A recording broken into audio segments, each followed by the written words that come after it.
Olá, eu espero que todos estejam bem e nesse vídeo eu quero falar com você sobre o tema sufrágio universal. Falar de sufrágio universal é falar de uma luta que foi travada de uma forma muito acirrada por mulheres do mundo inteiro praticamente, no sentido de lutarem para terem os seus direitos garantidos. E quando falamos em direito, esse direito se volta principalmente à questão do direito de poder votar e de poder ser votada. E essa luta global foi uma luta por direito de igualdade, uma luta por direito de poderem ser tratadas como qualquer outro cidadão. Com a Nova Zelândia, inclusive, sendo o primeiro país, o pioneiro, a conceder, no ano de 1893, o direito ao voto feminino. Essa conquista, que vai acontecer de forma histórica e maravilhosa, vai acontecer nesse país, Nova Zelândia, e no Brasil em específico, isso vai acontecer em 1932, após o decreto 21.076, após um forte movimento liderado por Berta Lutz, e o direito acaba se tornando obrigatório apenas em 1946. É claro que eu quero com isso dizer que, embora tenham ocorrido aí grandes avanços significativos no sentido da concessão legal do direito ao voto feminino, hoje, em muitos países democráticos, quando a gente percebe que a mulher hoje ela pode se candidatar a um cargo eletivo, ela pode representar o seu povo dentro de uma instância de poder, dentro de uma esfera. Com isso, nós não estamos dizendo que já houve uma conquista maravilhosa e que a gente deve parar por aqui. Absolutamente não. Até porque essa conquista, embora tenha ocorrido, há muitos desafios ainda a serem enfrentados, porque nós temos dentro dos nossos poderes, nós temos, por exemplo, no Brasil, dentro do legislativo, nós temos no executivo, nós temos nas muitas prefeituras que estão presentes aí em diferentes estados da Federação Brasileira, um número muito pequeno ainda de representantes femininas nos representando. E isso muitas vezes se deve à forma como se enxerga a participação política feminina no Brasil. E quando eu digo que há desafios, é justamente nesse sentido.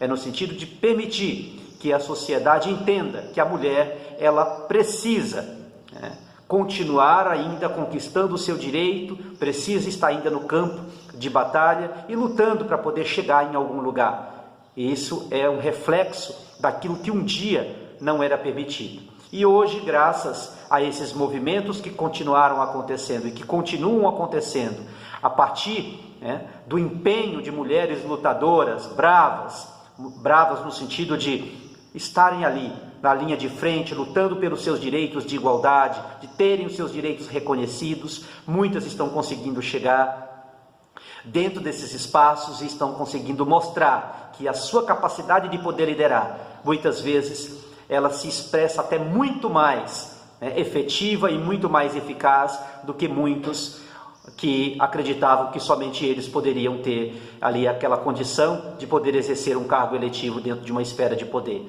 Então, é preciso que nós entendamos que a luta das sufragistas, a luta pelo direito ao voto, não foi algo fácil. E hoje, em pleno século XXI, também não continua sendo algo tão fácil assim, porque as mulheres têm que ainda continuarem se desdobrando para poderem garantir o seu espaço, para poderem garantir o direito de poderem estar, e muitas vezes, quando chegam dentro de algumas esferas, acabam encontrando algumas resistências. Por isso, o motivo pelo qual os desafios existem, mas que poderão ser superados a partir da coragem, da firmeza e da bravura de mulheres lutadoras que lutam todos os dias para poderem chegar e realizar o seu trabalho da forma mais eficiente possível.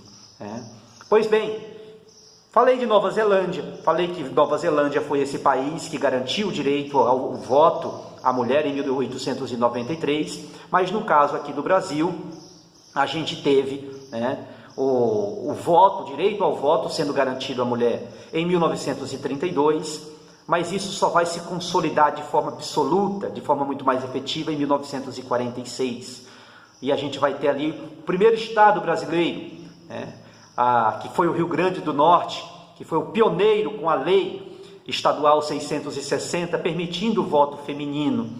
E a professora Celina Guimarães Viana, ela foi inclusive a primeira eleitora, e Alzira Soriano, a primeira prefeita, né, em 1928.